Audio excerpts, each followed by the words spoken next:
ఒక గొప్ప శిల్పి ఒక రాజుగారి అద్భుతమైన విగ్రహాన్ని చెక్కాడు.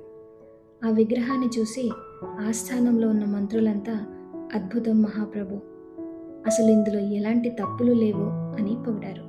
కానీ ఆ దారిలో వెళ్తున్న ఒక చిన్న పిల్లోడు ఆ విగ్రహాన్ని చూసి, రాజుగారి ముక్కు ఇంత పెద్దగా ఉండదు కదా, ఈ విగ్రహంలో ముక్కు వంకరగా ఉంది అని నిజం చెప్పేశాడు. మంత్రులంతా ఆశ్చర్యపోయారు. అప్పుడు రాజు గ్రహించాడు, మంత్రులు తన పదవిని చూసి అబద్ధాలు చెప్పారు, కానీ ఆ పిల్లోడు ఎలాంటి స్వార్థం లేకుండా నిజం చెప్పాడని. మన ముఖం మీద తీపి అబద్ధాలు చెప్పే వాళ్ళకంటే మనం మంచి కోరి చేదుగా ఉన్న నిజం చెప్పే వాళ్ళే మనకు నిజమైన స్నేహితులు. కాసేపు సరదా ఇచ్చే అబద్ధపు పొగడ్తలను నమ్మి మోసపోకండి. మీ మంచి కోరి చెప్పే నిజమైన మాటలనే నమ్మండి. వీడియో నచ్చితే లైక్, షేర్ అండ్ సబ్స్క్రైబ్.